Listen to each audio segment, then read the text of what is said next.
Here's a pair of these Soundcore P31i earbuds. I'm going to show you how to pair and connect these directly to a Chromebook via Bluetooth.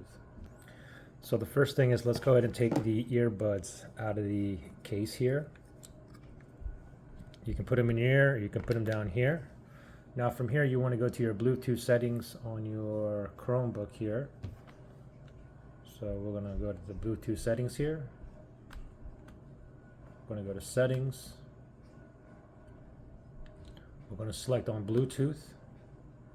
Make sure Bluetooth is toggled on, and then I'm going to select pair new device right there. Now this line is going to cross here, searching for devices that's in pairing mode that is near me, which is like 30 feet Bluetooth range or so. And obviously these are in pairing mode because these popped up, the Soundcore P31i. Now if this didn't pop up, then you may be connected to another device that's around you, or if it doesn't show up here, what you can do is just factory reset these, okay? So anyway, we found it here, P31i. Go ahead and select it.